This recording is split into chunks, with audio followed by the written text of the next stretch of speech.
Salut tout le monde, bienvenue au Geek d'ici. Stéphane avec vous, avec Robbie. Allô? Robbie, comment ça va? Ah, ça va, ça va. J'ai les yeux qui veulent exploser, mais à part de ça, ça va. Ouais, les allergies sont rough cette année, hein? Seigneur, mais... Je trouve qu'on dit ça à chaque année. Les allergies sont fortes cette année, mais ça, nous sont toujours rough, les allergies. Ouais, mais j'étais encore comme... Comment je dirais ça? J'étais encore flambant neuf au niveau du département des allergies. Parce que ça fait juste 3 ans que j'en ai.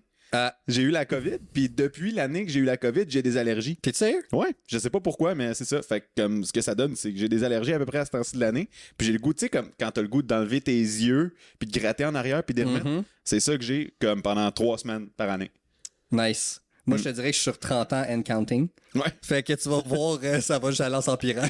Fait que toi, t'es un vétéran des allergies, là. Malheureusement, je suis un vétéran des allergies, ouais. C'est drôle, c'est drôle. Donc, ouais, bienvenue à tous. En fait, on a un nouveau segment sur les geeks d'ici, le Geek Hebdo.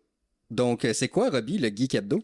Le Geek Hebdo, ben, en gros, c'est venu d'une idée de Stéphane, surtout, qui m'a texté ce matin, en fait, parce qu'on voulait enregistrer un épisode, mais ce matin, il t'a dit « On essaie-tu de quoi qui va sortir à chaque semaine? » Fait que je suis comme « Ben, OK, comme quoi? » Mais là, on a développé, puis finalement, on est venu avec le concept de parler de ce qui s'est passé dans la dernière semaine, ou à peu près, du monde de geek. Fait que ce soit des films, de jeux, tout ça, puis là, ben, ça tombe bien, parce que hier soir, on est allé voir le film Blue Beetle.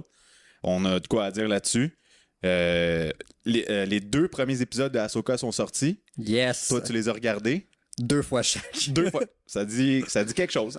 Moi, je l'ai pas vu encore. Je le regarde à soir, mais j'ai quand même vraiment hâte. Je vais en reparler plus tard quand je vais l'avoir écouté, bien sûr. Puis, il y a eu des annonces qui ont été faites aussi parce que c'est le Gamescom présentement aux États-Unis. Puis ça dure une couple de jours. Là, fait qu'on va parler un petit peu de ce qu'on a vu à date qui est ressorti du lot pas mal. Mais on va faire éventuellement un segment complet seulement sur le Gamescom. Je pense qu'on va revenir là-dessus. Fait que c'est pas mal ça, je dirais, un peu le concept du Geek Hebdo. C'est un nom qui est quand même cool en plus. J'aime le nom, honnêtement. Puis ça, Ouais. là-dessus, tu m'as donné le crédit pour l'idée. Ouais. Mais le crédit du nom, je vais te le donner parce que t'es Geek fin. Hebdo, c'est quand même très nice. T'es fin. Moi, j'étais très dans le sérieux éditorial et Ouais. Robbie, t'allais plus dans notre tangente geek. Fait que c'était vraiment cool qu'il trouve cette idée-là ce matin. Plus casual que comme...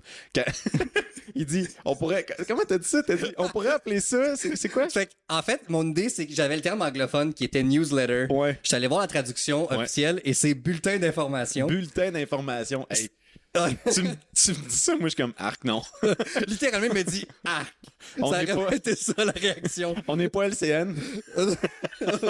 Alors, Colette, on est prêt pour la météo. C'est ça. Euh, Oh boy. Donc, fait que oui, on est allé voir Blue Beetle hier. Ouais, mais avant, ouais. 2 choses. Oui, vas-y, Le fort. Geek Hebdo, c'est quelque chose qui va être seulement en audio. Oui, effectivement. Il n'y aura pas de vidéo, on se filmera pas pour ça. Étant donné qu'on veut sortir les épisodes plus vite, ça nous prend moins... on a besoin de moins de temps pour pouvoir produire le tout. Fait que attendez-vous pas à voir nos têtes. De toute façon, il y a personne qui veut voir ma tête en ce moment. À part Stéphane qui la voit en ce moment. T'es puis mon chat pas loin. super cute. C'est ça. Fait que ça, c'était la première chose. Puis deuxième chose, on boit de l'eau Oui. aujourd'hui. Quelle eau avons-nous aujourd'hui, Robbie? De l'eau de parle, j'ai aucune idée de où ça vient. Mais elle est juste Nice. bonne. Elle est juste bonne en tant que telle. Elle est très rafraîchissante. Ouais, exact. Avec un petit peu de glace. Juste un peu. Rien qu'un peu. Voilà, c'était mes 2 derniers points. Maintenant, je te laisse prendre le Cool. lead. C'est 2 excellents points par contre, je tiens à le dire. Fait que oui, Blue Beetle, un film que d'ailleurs, en fait, si vous l'avez pas déjà vu, on a sorti une critique rapide sur TikTok qu'on a également posté sur notre page Instagram ce matin. Et Facebook. Et Facebook, c'est Rémo puis Facebook, tu le sais. Hein? Fait que Blue Beetles, oui, plus en détail, on va faire une critique sans spoiler parce qu'on est quand même conscient que le film vient de sortir. Donc, on veut pas vous dire les punchs là, du film. Mais on a quand même envie d'un peu de vous partager qu'est-ce qu'on en a pensé, puis si c'est un film à voir. Si je peux commencer, oui, c'est un film à voir. Oui. C'est un film très léger, dans le sens où, attendez-vous pas à aller voir The Batman de Matt Reeves, là, qui est sorti l'an passé avec Robert Pattinson. C'est pas ce genre de film-là. Absolument pas. C'est pas un... Mais c'est un film, c'est ça, c'est un film qui se prend pas au sérieux, qui est le fun, un film d'origine. On en a eu tellement des films d'origine là, dans les comme 20-30 dernières années, fait que on connaît un peu les tangentes qui sont utilisées. Ouais. Il y en a qui sont comme les autres, d'autres qui sont différentes, mais je pense qu'ils ont trouvé une façon de le faire quand même de façon créative. Donc ouais, somme toute, film intéressant. Ça serait ma critique rapide avant qu'on rentre dans nos points plus précis. Là. Mais toi, ça serait quoi? J'ai repensé à ce film-là longtemps, là, tu sais, puis il y a plusieurs choses qui m'est revenues en tête par rapport à ça. C'est que, premièrement, j'ai vraiment passé un bon moment en regardant ce film-là, puis même en y repensant, le bon moment que j'ai vécu, je le ressens encore, ce feeling-là. Nice. Contrairement à d'autres films qu'on a vus, que sur le moment, encore une fois, on va bâcher un peu ce film-là, mais Thor, Love and Thunder, quand j'ai regardé ce film-là, dans la salle de cinéma, j'avais du fun. En sortant... Pas moi. Non, toi, je sais, puis ça, c'était clair. Puis en sortant de la salle, moi, j'étais là sur mon petit nuage. Hey, c'est cool, j'ai bien ri, tu sais, tout ça. Puis plus je pensais au film, moins je le trouvais bon. Mais ce film-là, c'est le contraire. Mais pas plus que j'y pense, plus je le trouve bon, mais plus j'y pense, plus je suis comme, ouais, je suis vraiment comme en ligne avec mon feeling que j'ai senti pendant que je le regardais le film. Fait que je trouve que c'est bon, tu sais, d'avoir ce feeling-là, justement, quand tu penses à un film. Puis, mais par contre, la raison pourquoi moi j'ai donné seulement 7.5, c'est parce que ce film-là, c'est absolument rien de nouveau. Exact. Il n'y a rien dans ce film-là qui révolutionne le cinéma, les films de super-héros. C'est toutes des choses qu'on a déjà vues. C'est des choses que je pouvais prédire. J'aurais pu écrire le film moi-même quasiment, là. Oui. Oui. À quel point, comme oui, c'est un film qui raconte l'origine d'un personnage qu'on connaît pas. Moi, je connais pas beaucoup ce personnage-là. Je l'ai vu un peu dans certaines émissions en bonhomme, tu sais. Mais sans plus, tu sais. Pas que c'est un personnage qui m'intéressait pas, mais que j'avais Spider-Man à la place pour compenser ce genre de vibe de personnage-là, qui est en fait le Spider-Man de DC, je trouve, en fait, Blue Beetle. Puis malgré tout, même si ce film-là révolutionne absolument rien, même si c'est une formule qui a été écrite, puis qui a été refaite, puis qui a été refaite, puis qui a été refaite, ça a été bien exécuté. Exactement. Ce qui fait, d'après moi, la force de ce film-là, c'est qu'il y a beaucoup de blagues, mais ils sont bien délivrés. Je pense aussi, tu sais, justement, c'est pas James Gunn qui l'a produit, mais c'est le premier film qui est sorti de DC depuis que James Gunn a pris la relève de DC. On voit quand même la touche James Gunn là-dedans. Je trouve, mettons, je le compare avec les films des Gardiens de la Galaxie. On voit quand même le feeling d'humour que James Gunn amène, tu sais, avec justement la façon de livrer la joke, les callbacks, tu sais, comme il répète souvent les mêmes jokes, mais ils sont pas abusés, puis ils sont dits au bon moment, puis ils sont dits juste comme assez fortes pour que ceux qui le comprennent la trouvent drôle, tu sais. Là, j'ai le goût de tomber dans ces jokes qu'il y avait dans le film, mais je veux pas parce que je veux laisser la surprise aux gens, tu sais. Il faut, parce qu'il y a des blagues quand même que je m'attendais. Ben, pas que je m'attendais pas, mais que quand il y arrivait, tu viens de le dire, il était bien livré. Fait que je les riais, peu importe. Ah ouais. L'oncle en particulier. Moi, c'est la nana, là. La nana était écœurante. Elle a volé le show pour moi, la nana. La nana était écœurante aussi, mais non, l'oncle qui me faisait mourir, là. Ouais, absolument. Fait que c'est ça, je dirais là-dessus. Mettons qu'on parle un peu du acting du film. J'ai goût de donner genre 4 sur 10 pour le acting. C'est ça qui a fait le plus mal à mon score pour moi. Ouais, j'irais peut-être pas avec un 4. 4, c'est quand même rough. J'irais avec une note de passage à genre 6 pour l'acting. Okay. De mon côté. Et je l'ai dit un peu dans la critique rapide, mais pour moi, le plus gros problème de l'acting dans ce film-là, c'est que c'était trop. Okay. C'était exagéré. Ouais. Il y a des séquences où est-ce que la méchante en particulier, là, tout ce qu'elle disait, c'était, tu sais, les vilains là, dans les vieux films de Disney où est-ce qu'ils se tournent la moustache. Ouais. Drette ça. Pour moi, c'était toutes ces répliques, c'était ça. Ouais. Fait que c'était très cringe. Ouais. Puis tous les films de héros ont des côtés cringe. Là. C'est normal. Puis je suis quelqu'un qui aime le cringe, j'aime le cheesy en plus. Fait que c'est pas tant critique que je dis ça, là, parce que j'aime vraiment les choses qui sont cheesy dans la vie, mais ça, c'était trop. Ouais. Vraiment trop cheesy. Je suis très d'accord. Fait que pour moi, ça a été ça qui a magané, on va dire, l'acting à ce point-là. Ouais. De ton côté, tu sais, le 4, c'est quand même moi, il y a littéralement personne qui est ressorti du lot dans ce film-là. Tu sais, d'habitude, je regarde un film où que le acting va être ordinaire pour certains acteurs. Il y en a au moins un acteur qui je vois comme oh my god, ok, une chance que cet acteur-là était là parce qu'il a gardé genre les rails. Je prends exemple, mettons, Wonder Woman 84. Ce film-là est terrible, c'est dégueulasse. Il est vraiment pas bon. Mais Pedro Pascal, il est bon dans le film. Pedro Pascal est toujours bon. Il est tout le temps bon, Pedro Pascal. This is the way. C'est ça. Mais je veux dire, Pedro Pascal, peu importe ce que tu y fais, il va sortir avec un diamant de là, tu sais. Ouais. Puis je trouve que dans ce film-là, c'est un film qu'il y a beaucoup d'acteurs qu'on connaît pas vraiment parce que c'est surtout d'origine latine. Ouais, ça, j'ai trouvé ça cool. Ce que je trouve vraiment nice, justement. Puis fun fact, l'acteur qui joue le personnage principal, Jaime Reyes, il a 22 ans comme le personnage. Ouais, j'ai allé voir ça aussi après qu'on C'est qu'on rare, soit sorti. c'est rare que ça arrive que les acteurs ont l'âge de leur personnage. C'est vrai. Ouais, souvent, même c'est des plus vieux qui jouent des plus jeunes Ouais. pour la plupart. Ouais. Mettons, Tobey Maguire, il a été casté à Spider-Man, il avait 22 ans, Ouais. puis il jouait le rôle d'un adolescent de 16. Ouais, d'où la raison que comme la partie adolescence dure 10 minutes, genre, puis après ça, il est déjà rendu à l'université C'est ça. parce que ça marchait pas. Ouais, non, c'est ça. Tu sais, Tom Holland passe parce qu'il y a une phase de bébé. Là. Ouais, c'est ça. Puis il mesure 5 pieds 2. Là. Ouais, mais Tobey Maguire avait déjà l'air d'un adulte dans le premier. Fait. Exact. Fait que, tu sais, mettons, ça, c'est un exemple de ça, tu sais, mais j'ai trouvé ça Mais il y en a vraiment plein. intéressant. En fait, toutes les séries de Netflix qui ont des ados de 17 ans qui sont joués par des dudes qui sont fucking trop cut. Ils sont Des ados de 17 Ils ans. sont tous trop vieux, man. Ils ont de la.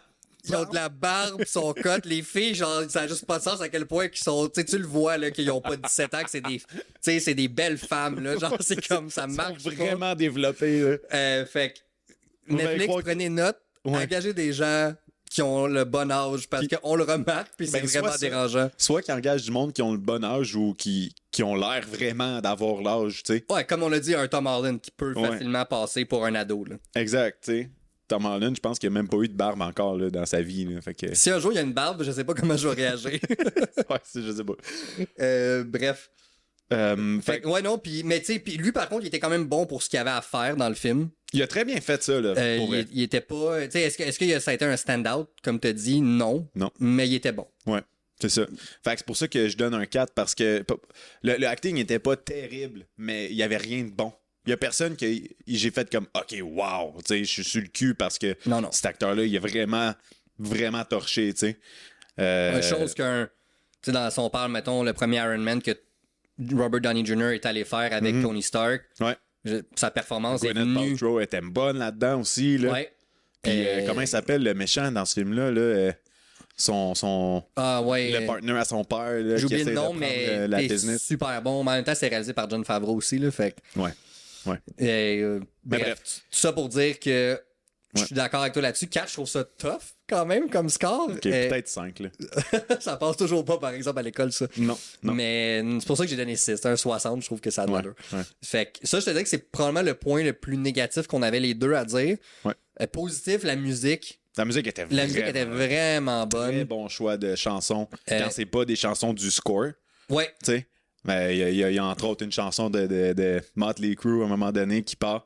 Puis Vanessa, elle arrêtait pas. Elle me regardait. Puis je la voyais genre bumper sa tête, là. Puis elle me regardait. Puis elle vibait sa tune. Ah, C'était c'est comme, hot, yes! ça. Ça, moi, je la voyais pas parce que c'était comme entre Ouais, les deux, ouais. mais c'est vraiment cool qu'elle ait vibé là-dessus. Puis, Ouais.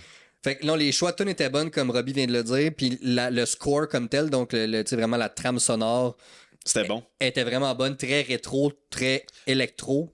Est-ce que t'as remarqué, là, il y a le geek musical en moi qui va sortir, là, puis Ben, que fais genre, ta je suis force, capable. fait que vas-y fort. Puis que je suis capable d'entendre une chanson, puis pas de savoir de où ça vient, mais de penser que c'est une autre chanson, là, tu sais. La soundtrack de Blue Beetle, il y a comme quelques notes qui sont exactement les mêmes notes que la chanson de Imperial March. J'ai pas remarqué. Exactement la même progression. Pan, pan, pan. C'est tan, tan, tan. Tu sais, dans Toon, à un moment donné, J'ai même pas remarqué ça. le film commence, Très là, puis là, fort. t'as genre le générique là, qui joue, puis là, ça fait tan, tan, tan. Tan, tan, tan. J'étais comme, man, c'est la tune de Star Wars. Bref, c'est ça. Puis là, Fait que là, c'est le fan de Star Wars, en moi, est déçu de pas avoir remarqué ça parce que, genre, Vader, c'est un de mes personnages préférés. Ça m'a surpris que t'avais pas remarqué. Mais non, tu sais, je suis bon pour reconnaître les soundtracks d'un film parce que je les connais par Ouais. cœur. Parce que dans mon char, c'est souvent ça qui joue plus qu'autre chose. C'est correct. Quand je vais au gym, c'est ça. Quand j'allais au gym. Dans le Ouais. temps où est-ce qu'on était plus en forme. Ouais. Fait que, malheureusement. Mais non, fait que je dirais que oui, je suis déçu un peu de pas avoir remarqué ça. Mais la musique, c'est ta force. Fait que je suis pas étonné que toi, t'aies réussi à le voir, à l'entendre, en fait. Je me demandais, puis ça m'a pris comme une couple de séquences là, que ça passait dans le générique, puis j'étais comme, hey, c'est la tune de Darth Vader, Colin. Ah, c'est hot. Ouais. Mais reste que c'était un bon point du film, ça, pour moi. Ouais. Je dirais le plus gros point positif, c'est la relation entre les personnages. Ouais, absolument. La famille dans ce film-là, là. Wow. Exact. Puis ça, c'est cool de voir, parce qu'il y a beaucoup de films qui vont mettre des familles dysfonctionnelles, une famille brisée, whatever, tu sais. Mais dans ce film-là, la famille, tout le monde s'aime. Ouais. ils ont toutes une relation avec, tu sais, le fils avec le père a sa relation, il y en a une autre avec sa mère, il y en a une avec sa sœur. Puis tout le monde, c'est vraiment une symbiose, comme une vraie famille dans le fond. Ouais. Puis c'est vraiment ça qui était pour moi le point le plus fort du film. Ouais. Tu vois que les acteurs avaient du fun à jouer ensemble. Ah ouais, mais Ça paraissait à l'écran, ça. Puis pour moi, c'est vraiment ça qui est venu faire la différence de mon appréciation de ce film-là. Ouais. Je suis 100% d'accord avec toi là-dessus. La famille, mettons que c'est un personnage dans ce film-là, a volé le show. Dans le sens où je trouve que chaque fois qu'il était tout le monde ensemble, les interactions, les jeux de caméra, ça allait bien sur qui parlait pour justement mettre l'emphase, l'accent sur qui est important à ce moment-là. Puis il y a quelqu'un en arrière qui sort un commentaire random, mais qui est vraiment hilarant, puis qu'il y a juste une personne dans la famille qui l'entend, puis qui trouve ça drôle avec. C'était, en tout cas, bref, oui, la famille, mettons, si c'était un personnage, il a volé le show. Complètement. Exact. Complètement. Puis c'est ça que, justement, tu sais, ça fait la force de ce personnage-là. Puis c'est comme, encore une fois, c'est 100% classique. Oh, il n'y a rien qui va vous surprendre là-dedans. Là. Il se fait tout le temps dire la même réplique, puis il se fait tout le temps dire la même réplique, puis il se fait tout le temps dire la même réplique, puis à un moment donné, il répond avec la contre-réplique, qu'on sait toutes c'est quoi, parce que c'est écrit, genre, dans le ciel, que c'est ça qu'il va dire. Fait comme, OK, fine. Mais ça a quand même été bien exécuté, que j'étais comme, OK, ouais. Mais j'ai pas fait comme arc. Non, c'était bien fait. Je sais pas si ça a du sens, comment je l'explique, comment je me suis senti. Ça a du sens. Ouais, je pense que oui. Tout le long du film, j'étais vraiment comme, OK, ouais, on le sait. Mais j'ai jamais fait arc. Non, mettons, si je fais une analogie, c'est un peu comme. Je sais pas comment dire ça. Tu sais, mettons, tu manges quelque chose que tu as déjà bouffé. Toi, puis des analogies. Moi, je sais pas pourquoi. Je suis vraiment dans une phase en ce moment où que j'écoute des émissions de cuisine. Ouais, c'est ça. Tu le sais, là, genre, je suis comme dans un trip que je sais pas pourquoi. Genre, j'ai toujours aimé cuisiner, mais là, je suis dans une autre phase de ma vie où est-ce que j'aime vraiment ça. C'est fucking drôle. Fait que je m'excuse, je suis vraiment parti dans des analogies de cuisine en ce moment. Mais ce que je voulais dire avec ça, c'est que, tu sais, mettons, tu vas à. Là, je vais donner McDo parce que tout le monde sait c'est quoi du McDo, là. Tu vas au McDo, tu commandes un Big Mac. Tu le sais ce que tu vas manger. Mm-hmm. Tu sais ce que ça va goûter, mais c'est quand même bon. Blue Beetle, je vais comparer à ça. Ouais. On le savait ce qui allait venir. Il n'y a rien qui m'a surpris dans ce film-là. Absolument. Du début à la fin. Ouais. Mais c'était tout bien fait. Puis à la fin de la journée, ben c'était bon. Ouais. Au bout de la ligne, t'as passé un bon moment. Exactement. C'est ça. Fait que Blue Beetle, c'est un Big Mac. Ouais. C'est juste ça que je consomme, en fait, quand je vais au McDo. T'as rien que ça. Des trios Big Mac, c'est tout. Avec des bonnes croquettes. Non, avec des frites. Straight up. Genre, je prends rien d'autre. Pas mal ça. Autre chose peut-être qui serait à dire là-dessus, ben le suit de Blue Beetle, pour vrai, ça c'est un méchant à l'aide du film, je trouve. Ah ouais, il était nice. Je l'ai trouvé vraiment cool. Puis ce que j'ai trouvé encore plus nice, c'est que c'était un suit, un vrai suit que le gars il porte. Il est pas fait au CGI, pas Non. tout. Il y a des choses, mettons ses yeux, sa bouche quand il parle, oui, mais comme il porte vraiment ce suit-là. Ça paraissait parce que tu voyais la texture. Ouais. Puis ça, je pense, ça apparaît là. On le sait quand c'est du CG puis quand c'est un vrai costume. Exact. Puis tu voyais que l'acteur, il était plus dedans. Ben, c'est normal. T'imagines porter un suit tout vert en spandex sur toi ou être habillé de même. Veux pas, j'ai l'impression que psychologiquement, ça doit te donner. Justement, ton mindset doit changer automatiquement. Ouais, c'est comme quand je mets mon suit de Spider-Man, là, je suis une autre personne complètement. Là. Ouais, vous devriez essayer de le voir monter des murs, c'est de toute beauté. Je les tombe plus que d'autres choses. C'est ça, je voulais dire. Voilà. C'est de toute beauté. Fait que voilà, le saut qui est écœurant. Visuellement, il est super beau aussi. Là. Le CGI, ils ont vraiment mis du temps là-dessus. Il y a eu une séquence que j'étais comme, ça a fait mal. Laquelle? Ben, mettons, ou dans le film, ça. Parce que je veux pas qu'on spoil. Comment je pourrais dire ça? Quand il est dans un rêve. Ah ouais, je sais de quoi tu parles. Mettons. Oui, puis en fait, je pense que cette séquence-là... J'ai feeling que ça, c'est un reshoot, cette scène-là. Puis je pense que, en fait, mon impression, peut avoir tort, je peux aller lire là-dessus, mais j'ai vraiment l'impression que c'était un hommage à la séquence dans Man of Steel où Zod parle à Clark, puis qu'il y a comme les squelettes là en dessous, les crânes, puis comme qu'ils s'enfoncent dans les squelettes. Ouais. J'ai vraiment l'impression que c'était un hommage à cette séquence-là. Ah. Parce que visuellement, il y avait beaucoup de, on va dire, de look Snyder. OK. Puis le film a zéro l'air d'un film de Zack Snyder tout au long du film, sauf dans cette séquence-là. OK. J'ai pas vu ça de même, moi. Mais je comprends. Mais oui, cette séquence-là, j'étais comme, OK, ouais. Ouais, le CG était moyen. Ouais. Ben, je pense que c'était juste ça. Je sais pas. Mais ça paraissait que c'était un green screen. Ouais, c'est ça, exact. Mais le reste, en général, c'était super beau. La scène quand il vole puis tout ça, c'était nice là, comme quand il s'en va justement dans la stratosphère puis tout, là, c'était hot au bout. Très cool. Ouais, j'ai trouvé ça vraiment nice. Ouais, j'ai bien aimé. En gros, mon 7.5, je le garde. Puis je suis à l'aise avec cette note-là. Puis on est allé voir par après, Vanessa puis moi, puis elle a vu justement que sur Rotten Tomatoes, Ouais, 77. 79% Ah, des critiques, puis l'audience donne genre 91. Fait que, somme toute, ça a quand même On est dedans, vraiment de l'allure. La seule chose qui me fait peur pour ce film-là, c'est son box-office. Ouais.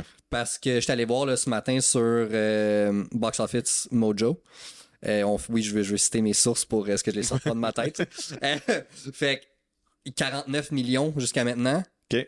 Ce qui est très, très peu pour un Ok. film de ce coup-là. Ouais. Puis, tu sais, bon, premier week-end, il a réussi à battre Barbie puis Oppenheimer, qui étaient les deux premiers depuis comme le début de l'été. Depuis qu'ils sont sortis là. Mais ça l'a pris tout l'été Ouais, pour c'est que ça. ces deux films-là soient détrônés. Puis, tu sais, on parle d'un film en tant que Barbie qui était à 1,2 milliard au box-office, qui va probablement taper 1,3 Wow. le prochain week-end, qui devrait, je pense, dépasser Mario Bros comme le premier film de cette année. Ah ouais? Puis, Oppenheimer est à 720 millions pour un film de 3 heures qui est coté R, qui est sur une figure historique. Je suis comme, wow, ça va probablement atteindre 800 millions, ça n'a aucun sens. Ben, c'est un méchant film, là, Oppenheimer, là, faut le dire. Là. Ah, gars, oui, puis oui, je le sais, que j'adore Christopher Nolan. Ouais, t'es un peu vendu. Je suis vendu d'avance à ses films, ça, j'en conviens totalement, mais tu sais, je suis quand même capable de dire que, par exemple, Tenet, c'était pas mon préféré de lui. Ok. Tu sais, Oppenheimer, pour moi, c'est son deuxième meilleur après Interstellar en carrière. Là. Oh my god, wow! Fait OK, à ce point-là, Tu sais, je dis pas juste ça parce que c'est son nouveau puis parce que c'est Christopher Nolan. Je pense objectivement. je pense que c'est meilleur que Dark Knight? Ouais, Holy shit! ouais. OK, j'étais pas préparé à ça. Ta face, Non, je non, sais que ça, vous c'était le pas voyez pas. Moi, je vois la face à Robbie en ce moment, puis il est genre flabbergassé de ce que je viens de... Non, Dark Knight, je le mettrais troisième. Mon œil boursouflé, il a ouvert au complet. Ouais, puis là, tu te tiens l'œil comme dans Clockwork Orange. Je sais pas si t'as déjà vu ce film-là. Ouais, j'ai vu ce film-là, j'étais trop jeune pour le voir, comme ça n'a pas d'allure pour. Puis je l'ai regardé tout seul, là, genre je suis allé le Mais louer pourquoi? volontairement. Je cherchais un moyen de me torturer à 14 ans. Là. Tu sais, moi, je l'ai vu dans le cadre d'un de mes cours à l'école parce que justement, ça fait partie de mon programme, mais genre, J'ai vu ça, mon cousin il m'a dit écoute ça, j'ai fait OK, j'étais allé le louer. puis c'est un je l'ai bon film, regardé. là. Ouais, mais je veux dire, come on, là, à 14 ans, Non, tu pas à comprends 14 pas ans. Stanley Kubrick, là? Non, Stanley Kubrick, t'as besoin d'être quand même plus mature pour comprendre ton Hein, cinéma, là, j'ai t'as aucune l'impression. idée ce qui se passe, là? Voyons, c'est quoi ça? C'est quand même un Lui cinéma pis son verre de lait. tough. C'est là-dedans, hein, qu'il y a Ouais, tripe ça, sur sur le les lait. gigantesques pénis, là, oui. C'est là-dedans. Ouais, ah, je me souviens quand il débarque dans genre le manoir de la personne qui s'en va battre, là, puis qu'il la tabasse avec ses statues. Ouais. C'est ça. Man, c'est élevé, là. Ouais, ben, c'est Stanley Kubrick, hein. J'adore ce cinéaste. Ouais. Fait que ça pour dire que Blue Beetles, ce qui me fait peur, c'est ça, c'est son box-office. Ouais. Parce que j'imagine que James Gunn veut garder ces personnages-là dans son nouveau DCU. C'est sûr que oui. T'sais, on sait que Superman Ça- Legacy ça- ouais. va être son premier film officiel, mais Ouais. celui-là, il a déjà confirmé, il fait partie du DCU. Ouais. Donc la nouvelle franchise DC et non le DCU. Ouais. DCEU. Ouais. Ça devient mélangeant. DC Extended Universe, ouais. Fait que- mais est-ce qu'ils vont décider de tirer à plug à cause justement que le film fait pas assez d'argent? Peut-être. En même temps, le marketing était inexistant pour ce film-là. Ouais. T'sais, si tu compares à Barbie, Ouais. qui avait un marketing incroyable, Ouais. les trailers de ce film-là étaient débiles. Là. Ouais. Je pense pas juste que c'est pour ça que le film fait autant de succès, là, mais c'est un bon film. Mais au-delà de ça, Blue Beetles me fait peur pour ça. J'espère qu'ils vont les ramener parce que j'aimerais vraiment ça voir ce personnage-là interagir avec un Superman ou encore mieux un Batman. Ouais. Ben oui, parce que, tu sais, même dans les BD puis dans les émissions, justement, que je te disais que j'ai regardé, quand Blue Beetle, il débarque puis il commence à parler avec Batman, Batman, il s'en bat les couilles de Blue Beetle, là, puis ça fait longtemps qu'il sait c'est qui, ça fait longtemps, tu sais, il est au courant c'est qui, c'est quoi, puis comme, il est juste là, puis il faut l'impressionner, là, il geek out vraiment, là, tu sais, que débarque moi dans Batcave, là, puis c'est drette ça qui se passe, le Blue Beetle, je suis là, puis je suis comme, oh my god, c'est le saut que t'avais quand tu t'es battu contre tel personnage, oh my god, c'est le T-Rex que t'as battu quand t'as pogné telle affaire, oh my god, c'est le casque de Mr. Freeze, tu sais, je capote de même. Oh, Puis voici tes Bat Nipples de George Clooney. Ouais, c'est À quoi? ça. Ah, c'est ta Bat Credit Card. Mais Mais c'est ça qui se passe, puis je veux voir une interaction de même avec un Batman qui est genre Stone Cold, là. je veux voir Blue Beetles puis Batman interagir puis Batman faire je m'en fous complètement de ce que tu Je me peux dis. te désactiver en 2 secondes, chum. Là. Ouais, exact. Moi 2 minutes, puis t'en as plus de saut sur le dos. T'as genre Superman qui est découragé parce que genre lui c'est comme Il justement est juste comme, viens, on va aller voler proche du soleil, ouais, c'est cool. tout gentil parce que c'est Superman. tu sais. Puis t'as Batman qui est juste comme tout le long. Fait que Blue Beetle, allez le voir. Oui. Allez encourager le film. Je pense qu'en fait, justement, je viens de parler de box-office, mais allez encourager le film. Il vaut la peine d'être vu. Donnez-y une chance pour vrai. Parce que je pense que ce qui fait mal à ce film-là, c'est tout le backlash que James Gunn a eu quand c'est lui qui a pris les rênes puis qui a sacré justement Henry Cavill dehors. Ouais. Puis, ben, il a pas sacré, mais comme en tout cas, il y a eu comme une histoire. Là, ouais. Il a semi-sacré dehors avec Ben Affleck aussi qui a semi-sacré dehors. Comme... Les mauvais films de DC n'ont pas aidé. C'est ça. Les Black Adam. Les gens, ils n'ont pas le goût de s'investir dans DC, connaissant le pédigré qu'il y a actuellement, mais je pense que James Gunn, c'est un excellent réalisateur. Oui. Il connaît ses affaires, puis il est bon. Tu sais, sa force à lui, je trouve, là, justement, dans un film, c'est de développer des personnages. Puis c'est ça qui a manqué dans les derniers films de DC. Oui. Qui enlève, mettons, les films de Zack Snyder, là. Il n'y avait pas de profondeur vraiment dans les personnages. Tu sais, Black Adam, là. C'était vraiment mauvais. C'est le même script, ou à peu près, que genre les Avengers qui est sorti en 2012. Là. On dirait un film de 2012 sorti en 2021. Avec un Dwayne Johnson qui est vraiment moins bon qu'un Chris Evans, qu'un Robert Downey Jr., qu'un Chris Hemsworth, qu'une Scarlett Johansson. Tout le monde là-dedans. Là. Il est moins bon que le gars qui joue à Galaga. En fait, je prendrais l'agent Coulson avant. Ouais, hey, Coulson, il était écœurant dans ce film-là. Fait je pense que c'est ça qui va être mal à DC. C'est ça. Ça a vraiment été ça. Mais il faut lui donner une chance parce que c'est en lui donnant des chances qu'on va pouvoir avoir du meilleur contenu. Puis justement, qu'on va l'avoir, notre fameux film de Superman que tout le monde va aimer. T'sais. Ouais, même si c'est pas Henry Cavill, j'ai de la peine pareil. Puis on a déjà dit tous les deux qu'on est des fans finis de Man of Steel. Puis ça va jamais changer. Je pense pas. Mais reste que je suis conscient que c'est pas tout le monde qui a aimé ce film-là. Mm-hmm. Je comprends pas pourquoi. Mais je pense que James Gunn a le pouvoir, ou en fait le talent, de faire en sorte que tout le monde va peut-être aimer son Superman Legacy. Ou à peu près, il n'y a rien qui fait l'unanimité dans la vie, là, mais regarde ses derniers films, Les Trois Gardiens. Il a fait de Suicide Squad. Le deuxième, pas le premier qui était dégueulasse, là, mais le deuxième était vraiment bon. Ouais.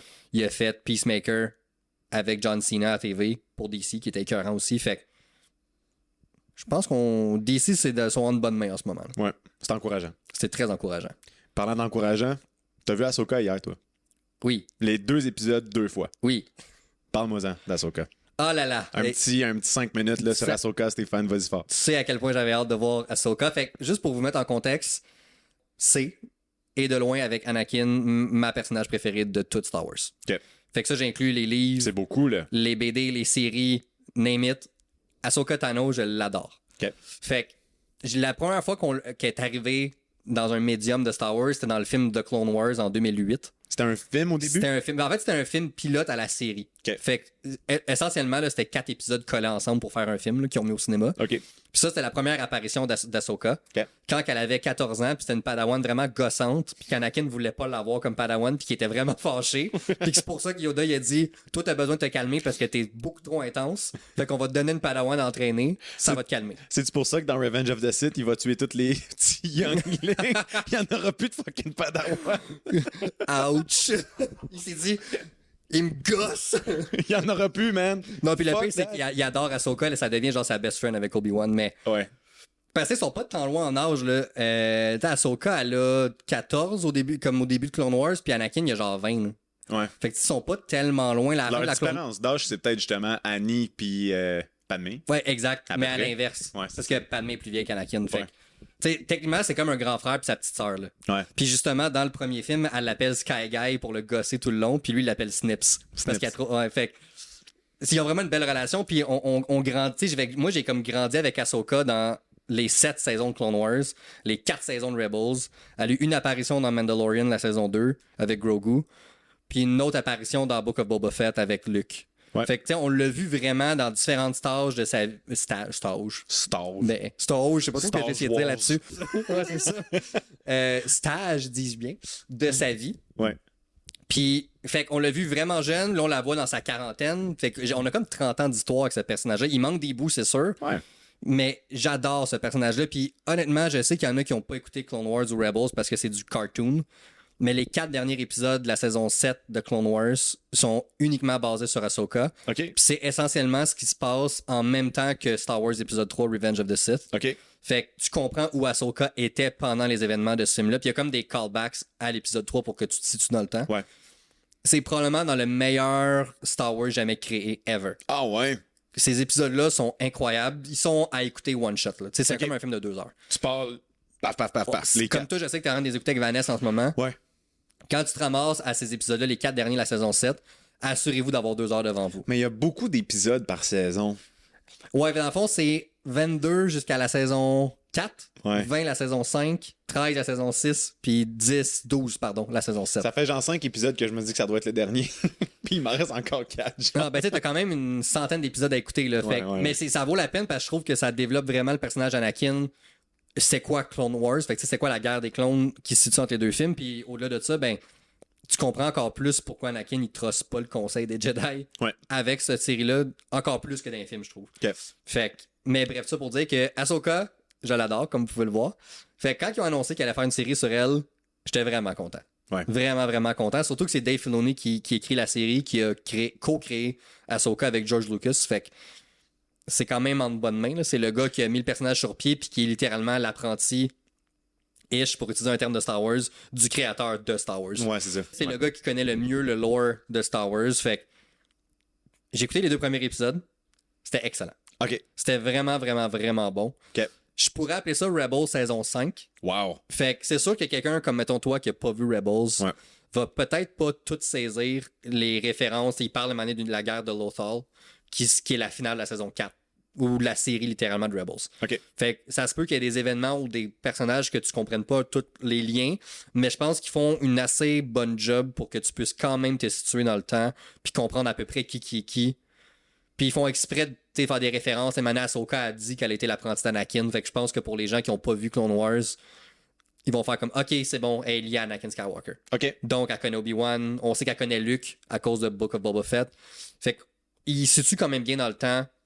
Fait que c'est cool qu'ils prennent le temps quand même de donner du backstory à quelque chose qui a déjà du backstory que tu peux aller chercher toi-même, mais que pour le commun des mortels qui n'ont pas autant de temps sur leurs mains, sur leur plateau, de suivre quand même qu'est-ce qui se passe sans voir les détails, mais ils peuvent avoir une idée générale de ce qui se passe dans le fond. Exactement. Okay. Fait que je pense que c'est ça qu'il a vraiment bien fait. Ah, c'est nice. L'autre intention, je pense que c'était ça, c'était de donner du backstory au monde qui l'avait jamais vu. Tu sais qu'à part les 2 séries, Mando puis Boba Fett, que personne n'avait jamais vu Ahsoka.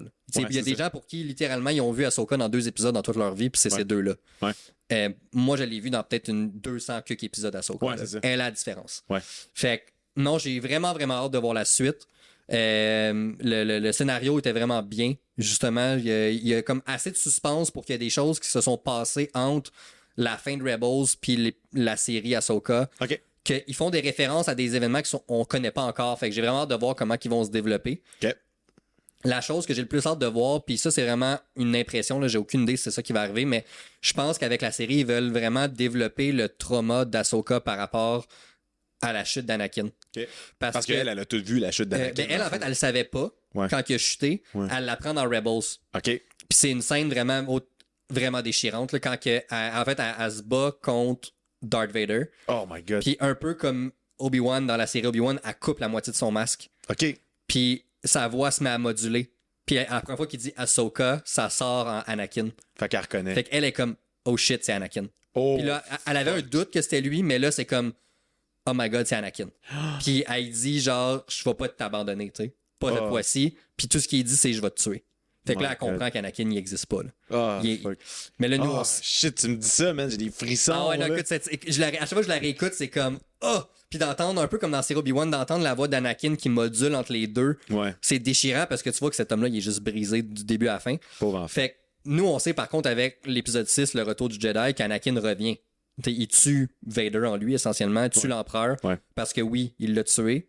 Peu importe ce que l'épisode 9 nous dit. Somehow Palpatine return. C'est non. Il est mort, c'est assez. Il est mort. Fait que... oh là là, l'épisode 9. Fait que ça pour dire que je pense qu'ils vont dealer vraiment avec son choc post-traumatique. Okay. De l'apprentissage que Anakin c'était Darth Vader. Puis que... Parce qu'en plus, ils ont sorti un trailer que je t'ai montré avant l'épisode quand on enregistre. Là, que... On entend Anakin... Fait que l'acteur Hayden Christensen lire des lignes de Clone Wars. Donc, il a vraiment tourné ça, soit pour le trailer ou pour la série. Fait que je serais pas surpris qu'il y ait une apparition quelque part, soit en Force Ghost ou en flashback Clone Wars. Ça me tente. tellement, genre 12 sur 10 là, que ça me tente que ça Mettez-moi arrive. Hayden Christensen dans toutes les productions Star Wars que vous pouvez. On veut plus d'Anakin. C'est tout. Faites juste nous écouter. Ouais. On veut plus d'Anakin On en Skywalker. demande pas gros, là. Comme ce gars, c'est le personnage principal de la série. On peut-tu le voir plus souvent, s'il vous plaît? Fuck. Fait que je pense que ça va vraiment dealer avec ça, cette série-là. Puis il y a comme une phrase dans la première ou deuxième épisode, je me rappelle plus, c'est pas un spoiler, inquiète pas, Ouais. où est-ce qu'elle se fait juste demander c'est quoi ta maison. Ok. Puis elle dit ben c'est mon vaisseau. Puis ça me fait réaliser que depuis la guerre des clones, Ahsoka n'a jamais eu de maison. Elle a tout le temps fui quelque chose. Ah ouais. Puis à la fin de la guerre des clones, ben, elle a fui l'Empire, elle a fui Vader, elle a fui les Inquisiteurs. Après ça, elle a été ça jusqu'à Mando. Puis encore aujourd'hui, c'est ça. Fait que je pense que justement, la série va vouloir dealer avec c'est qui Ahsoka post-Anakin, post-Lord des Jedi. Est-ce que l'émission à date, je sais pas si ça a déjà été expliqué dans les 2 premiers épisodes, est-ce que c'est avant Mando ou après Mando? Ça se passe en même temps que Mando saison 3. OK. Fait qu'elle connaît Grogu, elle connaît Mando, fait que Din Djarin déjà, OK. comme on a vu dans la saison 2. Fait que c'est à peu près là que ça se situe dans le temps. OK. Ah, c'est bon. C'est bon à savoir. Fait que pour mettre. Puis tu sais, je le sais que le Filoni, je sais pas si tu le savais, mais il va réaliser un film Ouais. qui va comme être la concrétisation du. Je vais appeler ça le Mandoverse. Là. Ouais. Donc toutes les séries qui font actuellement, donc l'équipe Jon Favreau et Dave Filoni. Fait qu'à date, on a eu Boba Fett, Mandalorian, Ahsoka. Il y avait aussi Ranger of the New Republic qui était supposé faire, mais qui a été annulé à cause du scandale autour de Gina Carano. OK. Qui a été annulé. Fait que je sais pas s'ils vont la remplacer par une autre série, mais peu importe, ça va tout mener vers le film de Dave Filoni. OK. Où Ah, c'est est-ce- nice. Où est-ce que j'imagine que l'ennemi, ça va être l'amiral Tron, justement. OK. Qui Ah, est. ouais. Fait que j'ai vraiment hâte de voir ça. Je te dirais qu'après le premier épisode, en fait, même dès le début, dès les 10 premières minutes, là, le premier constat que j'avais, puis je pense que tu vas avoir le même, c'est pourquoi ce gars-là n'a pas écrit les épisodes 7, 8, 9. Ah. Parce que la série commence et déjà, j'étais comme ça a plus l'air d'un sequel à l'épisode 6 Ah ouais. que Force Awakens l'était. Fuck. Ah, c'est que ça fait chier, hein, quand tu regardes du contenu puis tu te dis, comme, ça aurait dû être ça à la place Ouais. d'un autre contenu que Parce t'as que eu. tu sais, 7, 8, 9, visuellement sont impeccables, l'acting est bon, les effets spéciaux sont débiles, la musique est bonne. J'ai aucun problème à ce que J.J. Abrams réalise ces films-là. C'est un bon réalisateur Ouais. au niveau du visuel. Ouais. Mais c'est pas un bon créateur. Ouais, Il sait c'est pas ça. écrire un scénario. C'est ça. Fait que combine la force de Favreau, Filoni avec J.J. Abrams, on aurait eu un 7, 8, 9 qui a de l'allure. Là. Malheureusement, ça n'a pas été le cas. Faut vivre avec. Mais en Ouais. même temps, ils servent des séries pour réécrire un peu les sequels parce que bon, tu sais, ils parlent de cloning puis des choses comme ça qui vont expliquer un peu somehow Palpatine Return. Arc. Fait que je te dirais que Tout grosso ça, j'ai modo- mal au cœur. Ah, regarde, mal au cœur, tu dis? J'avais mal au cœur au cinéma puis j'ai encore mal au cœur 4 ans plus tard. Ouais, c'est ça. Fait que, grosso modo, c'est ça. Je veux pas trop en dire parce que je sais que tu vas l'écouter à soir. Fait Ouais. que je veux pas spoiler rien. Puis il y a aussi des gens qui l'ont probablement pas encore vu. Mais honnêtement, regardez Ahsoka. C'est vraiment, vraiment bon. Puis l'affaire qui est vraiment cool avec ça, c'est qu'il y a eu beaucoup de critiques sur. Ben là, on parlait des sequels sur le fait que Rey c'était une Mary Sue. Ouais. Fait que, tu sais, une fille trop forte pour rien. Ce qui est cool dans Ahsoka, c'est que c'est vraiment un casting principalement féminin. Fait qu'il y a Ahsoka, il y a Sabine, puis il y a Hera. OK. Mais les trois sont fucking nice. Nice. Puis les trois, ils ont des défauts. Les trois, ils ont des qualités. Puis tu vois que les trois, ils vont apprendre. Ah, c'est cool. Fait que, Ils vont se développer, là. Ils partent de Exactement. quelque part puis ils s'en vont. tu sais, c'est pas comme Rick la première fois qu'il apprend un lightsaber à bas Kylo Ren. Ouais, Qui est un gars qui s'entraîne depuis ses 10 ans, qui est rendu à 30 ans, que ça fait 20 ans qu'il a un lightsaber dans ses poches. Il a été entraîné par Luke. Puis il a fucking le sang de Darth Vader dans ses veines. Puis que t'as une fille qui a jamais tenu un lightsaber de sa vie qui le bat, ça fait aucun sens. Mhm. Mais les trois filles dans Ahsoka sont vraiment nice. Nice. Fait que je pense que ça, c'est une affaire qui est cool de voir des personnages féminins qui sont forts. C'est Bien hot. faits, bien écrits. Ouais. Fait que pour moi, ça serait mes points positifs. J'ai vraiment, vraiment hâte à la semaine prochaine. Le seul défaut, justement, c'est d'attendre à chaque semaine. Ah, ben là, ça fait partie de la game Mais le côté d'aujourd'hui. là. positif, c'est qu'on va pouvoir en parler à tous les semaines. Ouais. Fait que n'hésitez pas à justement nous suivre dans nos Geek Hebdo. Ouais. Parce qu'on va probablement parler d'Ahsoka à chaque semaine jusqu'à la fin de la série. C'est 8 épisodes, donc il nous reste 6 semaines. Fait que plus ou moins un mois et demi. Nice. Donc va voilà avoir de quoi pour, jaser. pour Ahsoka. Là, j'ai beaucoup parlé, vu qu'on était dans Star Wars, puis c'est mon dada. Moi, je suis quelqu'un qui aime beaucoup Zack Snyder. Ouais. Robbie, par contre, est un fan ardu de Zack Snyder. Absolument. Et on a été gâtés. Ouais. Ils ont sorti le trailer de Rebel Moon. Le premier trailer officiel Ouais. là, au Gamescom, justement, qu'on va parler un petit peu après. On commence à insérer des gens dans notre temps, là, mais oui, ils ont sorti le premier trailer de Rebel Moon. Man, je shakeais pendant le trailer. Je suis même pas surpris que tu me dises C'est ça. pas des jokes. Là, genre, tu me l'as envoyé. Je me le suis fait envoyer sur Instagram par comme 6 personnes. T'sais. Puis je l'ai pas regardé. Parce que je voulais le vivre chez nous sur ma télé avec mon HomePod, comme le volume dans le tapis. J'étais arrivé chez nous, première affaire j'ai droppé mon sac à terre, j'ai fermé les rideaux, j'ai parti ma télé, j'étais allé sur YouTube, j'ai parti ça, man. Je me suis mis à shaker. Pas parce que le volume est fort, c'est juste un HomePod, là. C'est pas un système de son de la mort, là, tu sais. Quoi qu'il joue quand même fort. Pas pire. Ceci dit, je me suis mis à shaker tellement j'étais énervé. Je shakais pareil comme dans No Way Home. À ce point-là, Ah ouais, je te dis, j'étais sur le divan, là, puis je me tenais pas. C'était complètement débile. Le trailer, man, j'avais le goût de brailler quasiment pendant le trailer. Ça avançait, puis je me disais, ça n'a pas de bon sens que, genre, ça va se produire. La seule chose qui me fait particulièrement peur de Rebel Moon, c'est que c'est produit par Netflix. Parce que Netflix, leur film, c'est souvent du lazy writing. C'est souvent du CGI vraiment ordinaire. C'est souvent, tu sais, comme ils font comme si c'était à gros budget, mais finalement, c'est vraiment très peu budgété, tu sais. C'est très, très pauvre, si je peux dire ça de mais même. c'est vrai que les films de Netflix sont notoires pour être franchement mauvais. C'est ça. Je trouve. Ils sont prévisibles, tu sais. Sauf que là, l'affaire, c'est qu'ils ont Zack Snyder qui gère la patente. Ouais. Puis j'ai regardé le budget avant de m'en venir. Là. C'est pour les 2 premières parties, là, Ouais. 166 millions combinés. Fait que plus C'est énorme, là. ouais, pour une production Netflix, c'est quand même gigantesque. Là, parce... Exact. Oui, un film, on va voir souvent des 200, 250 millions, mais C'est au cinéma. Là. le but, c'est de faire 1 milliard et plus avec ce C'est film-là. ça, Tu sais, exact. Avatar, Way of Water a dû coûter genre 500 millions à produire, mais il a fait 2,4. Là. Ouais. Fait qu'on est correct. Là. Ouais, c'est ça. Netflix, tout va se... De ce que je sais, j'ai regardé, mais j'ai pas trouvé de nouvelles là-dessus. Ils vont pas le mettre en salle, je pense. Non, ça va être. Avant. Dans le fond, le trailer finit, puis il est écrit sur Netflix seulement. Ouais, fait qu'ils vont pas le mettre. Tu sais, souvent, il y a des fois, ils font ça, là, ils le mettent comme une semaine en salle avant de le mettre sur le service. Ouais.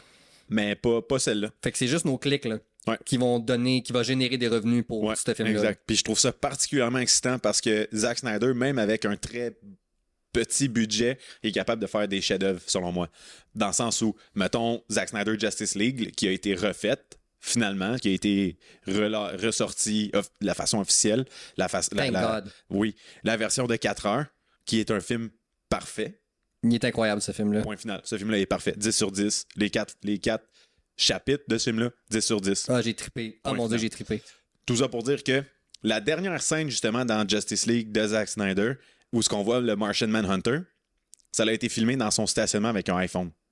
Ouais, ça, puis Puis dans le Nightmare Sequence avec Jared Leto, avec puis Jared Ben Affleck. Leto, Ben Affleck, puis Heather, l'autre, là. Amber Heard, je pense. Amber Heard, tous eux autres, là, justement, Ezra Miller, dans le stationnement de Zack Snyder avec un iPhone ou une caméra low budget, là.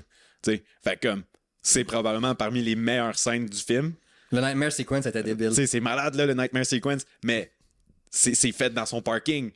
Fait que tu peux pas avoir plus low budget que dans ton stationnement, là, chum. Fait que moi, je pense que Zack Snyder avec Rebel Moon, c'est un projet qui travaille depuis très, très, très longtemps.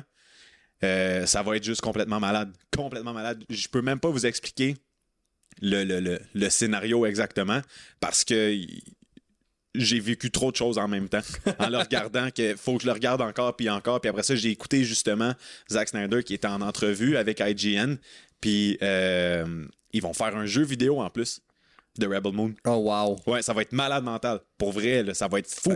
Je sais pas si le jeu vidéo va être vraiment bon, mais c'est sûr que je vais l'encourager parce que c'est Zack Snyder. T'sais, fait il pourrait faire un tas de merde, écrire Zack Snyder dessus, puis je vais l'acheter. C'est ça. Toi, oui. Moi, c'est ça. Clairement. Zack Snyder, pour moi, c'est ton Christopher Nolan. À peu près, ouais. Genre. Puis, fait que je suis comme, man, ça va être fou parce que le concept du film, c'est que t'as des groupes qui vont. Il va y avoir plusieurs histoires qui vont se passer à des lieux différents avec genre une rébellion genre qui s'est passée, de quoi de même. Ça va être un peu...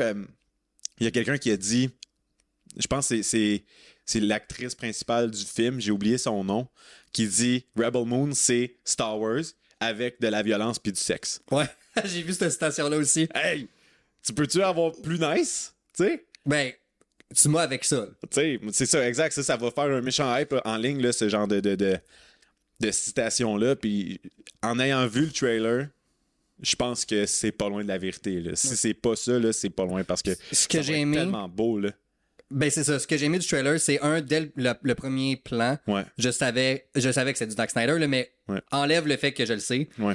Visuellement, ça avait l'air d'être du Zack Snyder parce Absolument. que ce gars-là, faut lui donner sa force et le côté visuel. Ouais. Chaque plan, c'est des peintures. Ouais. 100%. C'est des peintures. 100%. Puis Rebel Moon, de ce qu'on a vu là, dans le trailer de 2-3 minutes, Ouais. confirme encore une fois son statut de peintre cinématographique, on va dire. Ouais. Mais ce que je trouvais nice, c'est que oui, il y a du Star Wars, clairement là-dedans, il y a de l'influence de Star Wars, mais je voyais aussi de l'influence de Dune, Ouais, beaucoup. influence de Fondation. Mhm. Fait que tu sais, beaucoup d'influence de des grands de la science-fiction Ouais. ou du space opera là, quand on parle de Star Wars. Fait que Ouais. j'ai vraiment l'impression qu'il est allé all out avec ça. Ouais. À la base, justement, je le sais qu'il a lancé cette idée-là à Lucasfilm pour faire Star Wars. Ah, pour vrai? Et ouais. Ça, je savais pas.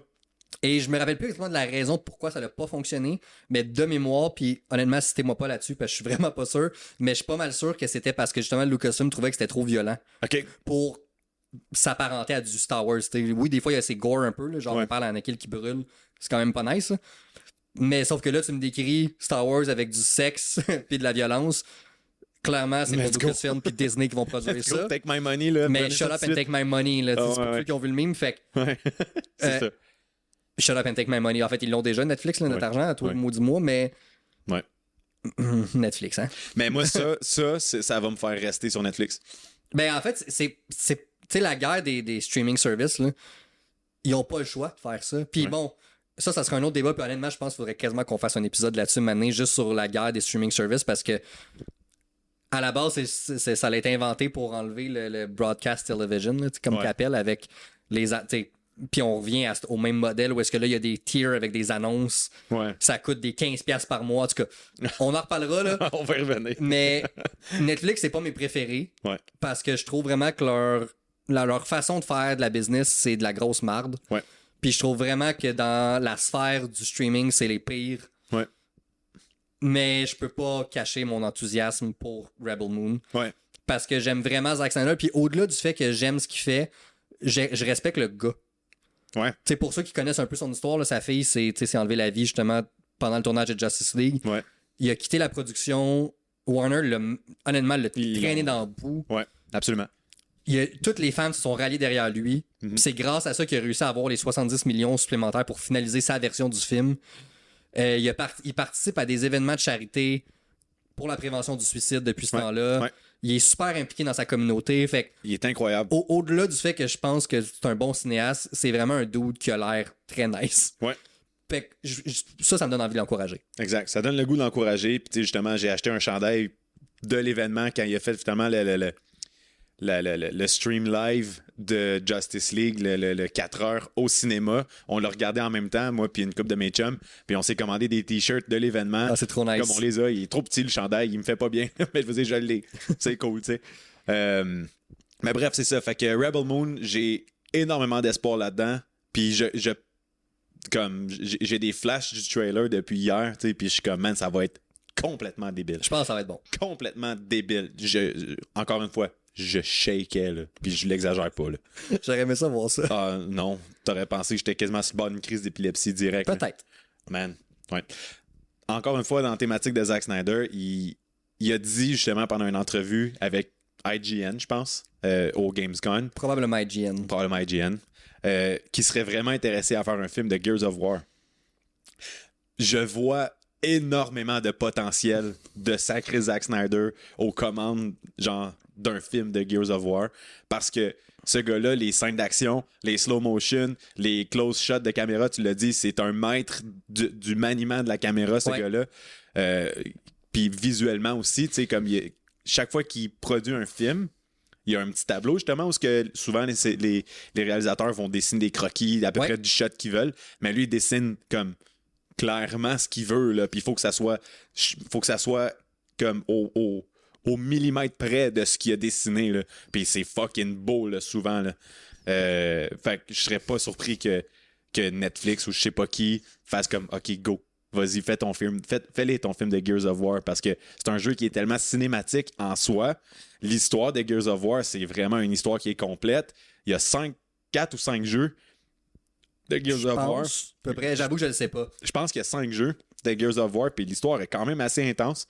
Il y a un de mes amis qui a joué beaucoup là, à toutes les Gears of War, puis comme il a trippé. Là. Moi, la seule raison pourquoi j'ai pas joué plus que ça, c'est parce que je suis tombé sur PlayStation quand Gears of War sortait puis que ça prenait de la popularité vraiment. Ça ressemble à ça, moi, avec. Mais j'ai fait le Gears of War 1 et 2 à plusieurs reprises, justement, en coop, parce qu'on pouvait jouer coop à ces jeux-là. Puis comme, j'ai trippé là, tout le temps. Là. Fait que je vois vraiment le potentiel. Mais je vais le dire tout de suite, si jamais ce film-là se produit, amenez pas vos enfants voir ce film-là. Non, ça va probablement surtout pas. Non, ça va probablement faire partie des films les plus violents jamais produits. Puis j'imagine juste Snyder, tu sais, avec justement, tu parlais de slow-mo, mais un gros slow-mo sur du sang qui gicle. Ah ouais. Genre la chainsaw qui traverse le corps d'un monstre. Ouais, là, elle va comme tourner autour du corps. Ah ouais. Tu vas Le vraiment sang voir qui s'en va partout. écoute, la cage thoracique qui man. brise. Puis les entrailles du corps qui va je exploser. peux définitivement imaginer Zack Snyder faire ça. Ouais. Je vais réitérer ce que tu as dit tantôt, mais shut up and take my money. Ouais, do it. Je suis down. Zack Snyder, c'est le meilleur réalisateur pour adapter quelque chose comme Gears of War. Ouais, absolument. Absolument. Un champion. En tout cas, je l'aime, je l'adore. On va finir avec notre dernier sujet. On aurait pu se lancer sur un autre sujet qui nous aurait pris encore beaucoup de temps, mais on va le garder pour une autre fois. J'en dis pas plus là-dessus. Le Gamescom 2023 qui est en cours présentement sont à la troisième journée. Dans le fond, il y a eu l'Opening Night. Là, on est quelle journée? On est jeudi. Il y a eu l'Opening Night mardi. Hier, c'était la journée 1. Aujourd'hui, c'est la journée 2. J'ai pas vu encore qu'est-ce qui a été annoncé aujourd'hui, mais il y a un produit... il y a une compagnie qui a ressorti du lot que j'aimerais ça avoir un peu ton impression puis qu'on en parle vite. Sony, PlayStation, ils ont annoncé 3 nouveaux produits. Il y en a un qu'on savait. Il y en a 2, en fait, qu'on savait qui s'en venaient, qu'on n'avait pas encore les noms officiels puis les specs. On n'a toujours pas les specs parce qu'on a juste comme pris l'occasion pour pouvoir en parler. Là. Mais en tant que tel, c'est ça. Puis le troisième, qui est quand même vraiment intéressant, fait qu'on veut je veux t'entendre là-dessus. Tu veux m'entendre là-dessus? Je veux t'entendre, mon beau Stéphane. Sur mes points positifs ou négatifs? Vas-y, je t'écoute. J'y vais. Fait qu'on va commencer par le premier, le PlayStation Portal. Ouais. Fait que pour ceux qui savent pas c'est quoi, en fait, c'est littéralement une manette de PlayStation 5 qui ont séparé en deux puis ont mis un écran entre les deux. L'écran, c'est une LCD? LCD, ouais. Fait que pour ceux qui ne savent pas, le Portal va servir. C'est un peu un genre, puis je dis vraiment un genre parce que c'est pas vraiment ça, de console portative. Ouais. Mais il n'y aura pas de mémoire interne. Non. Donc, c'est seulement pour du streaming. Ouais. À partir de ta PlayStation 5. Fait que pour quelqu'un qui, tu sais, je t'en ai parlé avant l'épisode, comme mon frère, par exemple, qui a 2 étages, fait qu'il y a un sous-sol avec le premier plancher, on va dire. PlayStation est au sous-sol, veut jouer en haut, peut potentiellement être utile, peut-être. Ouais. Quelqu'un comme toi puis moi qui habite dans des 4,5, pas vraiment. Ouais. La seule affaire que je me questionne vraiment sur ce produit-là, en fait, pour vous dire le prix, là, c'est 199 US. Donc, si on y va en canadien, probablement un 249 là, que ça va être à peu près. Ils vont peut-être essayer de le pousser un peu proche du 300, 279, là, mon feeling. Là. Imagine. Je serais pas surpris. Personnellement, je vais pas l'acheter, mais... Non. Sauf que c'est ça. Tu l'as dit, c'est un écran LCD. Ouais. Mais on peut déjà faire du Remote Play avec nos iPhones. Ou Android, là, pour ceux qui ont des Android, peu importe. Je pourrais en faire sur mon Mac. Ouais, exact. Ouais. Fait que la raison pourquoi je me questionne, c'est je prends mon iPhone qui a un écran OLED, qui est une meilleure technologie que le LCD. Je le mets en mode vertical. Je prends ma manette de PlayStation 5, qui est la même chose que le PlayStation Portal. Horizontal, je pense que tu veux dire. J'ai dit vertical, hein? Ouais. T'as absolument raison, en mode horizontal. Merci, Robbie, de me corriger. J'étais là, puis je te voyais jouer avec ton petit écran. Genre, non, mais parce que j'ai le cou brisé, fait que je me suis vraiment trompé, je te remercie. Fait que, tu sais, je le mets de même, dans cette forme-là. Ouais. Avec la manette. Je l'ai, mon PlayStation Portal, puis j'ai pas déboursé plus tard parce que mon téléphone, je l'ai déjà avec moi. Ben oui. Ok, l'écran est plus petit, oui, que le Portal. Je me souviens plus c'est quoi les dimensions, mais pareil. Sauf que je vois pas pourquoi je paierais 250 à 300 $ pour ça. Puis t'as des alternatives qui sont tellement moins chères. Exact. T'sais, si ça avait vraiment été une console portative, où est-ce qu'il y aurait vraiment ça aurait été du OLED en partant. Un peu comme une Switch, là, où est-ce que vraiment j'aurais pu jouer sur la console avec la mémoire interne, puis qu'il y aurait des jeux qui auraient été adaptés, ouais. ça aurait été une chose. Mais d'acheter un appareil de streaming alors que j'ai déjà un téléphone qui peut faire ça, je t'avoue que je me questionne sur l'intention de ce produit-là. Ouais. Moi, un point que j'aurais aimé savoir que je suis pas certain, c'est est-ce que je peux jouer à quelque chose, mettons, sur ma PlayStation dans mon salon et à d'autres choses là-dessus, mettons, dans ma chambre ou peu importe où, tant que je suis sur le même Wi-Fi. Fait que si, mettons, ça c'est faisable, là, je pourrais avoir un avantage à jouer, à l'avoir. Parce que, mettons, moi, j'ai le goût de jouer, je sais pas, à Spider-Man 2 qui va sortir bientôt. Puis, mettons, ma blonde, elle veut jouer à Baldur's Gate, mettons, tu sais. Ben, peut-être que ça serait faisable, puis elle s'installe à côté de moi, à game à Baldur's Gate, puis moi, je joue à Spider-Man, puis on tripe chacun notre bord, tu sais. Mais j'ai l'impression que ça se fait pas parce que c'est du streaming de ta PlayStation. Exact. Puis quand tu joues en Remote Play, c'est ta PlayStation qui est allumée quand même. C'est ça. Fait qu'elle fait juste prendre son image, puis au lieu de l'amener sur ta télé, elle l'amène dans un petit bidule que t'as dans tes mains, qui a comme, je sais pas, 7-8 pouces peut-être d'écran, peut-être 10. Mais je suis comme, pourquoi? Ouais. Il y a du monde qui l'ont essayé, là. Ouais. Puis j'étais à IGN, ils ont fait une vidéo là-dessus là, hier, Ouais. puis je l'écoutais, puis je me questionnais vraiment sur ce produit-là. Ouais. On dirait que personne n'a l'air sûr de savoir pourquoi ça existe. Non. Il y avait des pièces qui traînaient là, chez Sony. Ouais, je sais. On pourrait faire ça. Je peux pas croire, ils ont dû faire une étude de marché, c'est sûr, là, pour faire ça. Ils ont quand même développé le produit, mais en même temps, j'ai dû développer, je l'ai dit tantôt, là, c'est une manette coupée en deux avec un écran au centre. Il n'y a rien de vraiment compliqué dans le design de cet appareil-là. Là. C'est ça. Fait que, ouais, je pense que c'était le moins intéressant des trois qu'on voulait parler. Ouais. Et de loin. Et de loin. Les deux autres sont quand même vraiment cool. Ouais. Je vais commencer par le Pulse Explore Wireless. Donc, ça va être pour ceux qui connaissent là, les AirPods ou vraiment les écouteurs, Des petits écouteurs des sans petits fil écouteurs sans fil qui rentrent dans les oreilles. Ça va être ça, mais pour la PlayStation. Elle va être compatible avec n'importe quel téléphone. C'est aussi, Bluetooth. là, c'est Bluetooth Là. là. Fait que, ouais. Mais là, on parle de Gamescom, on parle de PlayStation, on parle de Sony. Fait que je vais vraiment aller dans l'aspect gaming de la chose. Eux autres, ils ont l'air vraiment cool. Ouais. J'aime le design, j'aime que le case, c'est comme une petite PlayStation 5. J'ai même pas remarqué. Ouais. Ben oui, c'est vrai. Fait que ça rappelle un peu le langage du design de toute la génération PlayStation 5. Ouais. Fait que ça, je trouve ça vraiment cool. Quelqu'un comme moi qui a le PSVR 2, je t'en parlais tantôt, mais je mets mon gros casque par-dessus mais quand je joue. Puis d'avoir les écouteurs plus le masque dans ma face en même temps, ça commence à faire lourd puis pesant. Ça fait beaucoup. Ouais. Fait que moi, je pense que je serais un bon public pour ces petits buds-là. Ouais. Surtout au moins pour la VR. Parce qu'au moins, je pourrais juste me mettre ces buds-là dans les oreilles, puis ça serait vraiment moins lourd sur ma tête. Fait que non, eux autres, je suis agréablement surpris. Le prix, c'est quand même 199 US encore. Ouais. Fait que, comme on vient de dire, je m'en sens pas en bas de 250 Canadiens. Fait que, mais tu sais, quand tu y penses, mettons des AirPods. mais tu sais, des AirPods, mettons, Pro. Les AirPods Pro qui seraient peut-être proches équivalents. Sont à 329 Canadiens. Canadiens avant taxe. C'est ça. Fait qu'on se retrouve quand même dans le même gamme de produits. On est à peu près en même place, puis ben ça, je pense que l'avantage de tout ça pour le gaming versus les AirPods Pro, c'est qu'ils sont clairement balancés pour des jeux vidéo. Fait que t'auras pas trop de bass, t'auras pas trop de mid, puis pas assez de treble, tu vas tout être balancé, tu sais. Exactement. Fait que ceux-là, moi, je vais probablement être un acheteur quand ça va sortir. Là. Ouais. Toi, t'en as pensé quoi? Puis je comprends pourquoi. Moi, je suis 100% d'accord avec ça. Moi, j'ai pas ce besoin-là parce que moi, j'ai pas de PSVR 2. Mais je comprends parfaitement pourquoi quelqu'un voudrait s'acheter ça, qui est fan de Sony, de PlayStation. Ça rentre dans l'écosystème. D'après moi, il va avoir un setup comme easy going, un peu comme justement avec les AirPods. T'sais. Ça sera peut-être pas autant... Comment je dirais ça, facile et simple d'utilisation. Il va falloir quand même le programmer, mais d'après moi, un coup que ça va être fait, ça va bien se faire. Le petit boîtier, je pense qu'il charge les écouteurs quand ils sont dedans, en plastique. Fait que c'est cool, ça a l'air, c'est beau. Faut les essayer. C'est vraiment ça, moi, qui va déterminer la valeur du produit. Ça va être, est-ce que le son il est vraiment bon? Je te ferai une critique quand je vais les avoir achetés. Tu me reviendras quand tu vas les avoir. Mais non, puis tu viens de le dire, mais je suis quelqu'un qui aime beaucoup le first party, justement, donc quand c'est dans un écosystème. Parce que justement, souvent, c'est juste plus seamless. Ouais.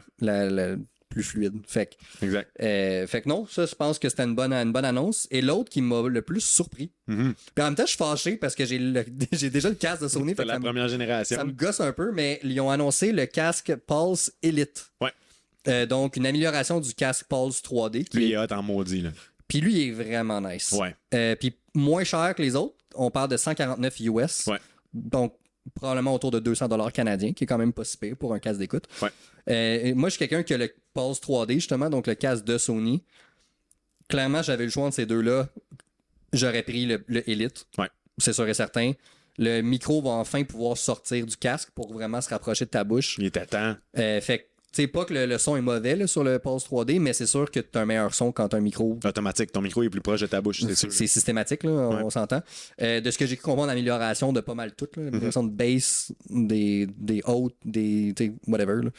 Ouais. Fait que, probablement une amélioration du 3D aussi, j'ose insinuer. Ben, j'imagine, là, tout va être plus efficace dans sa façon de fonctionner dans le casque. Là, ils ont quand même eu 2 ans, quasiment 3, pour le développer depuis que le premier Pulse 3D est sorti. Fait que je pense que ils ont vraiment appris beaucoup de ça, puis ils se sont basés sur le feedback qu'ils ont su. Puis le feedback principal, clairement, c'est le fucking micro qui est dans le casque, qui sort ça de là, qu'on puisse l'avoir proche de la bouche vraiment quand on game online.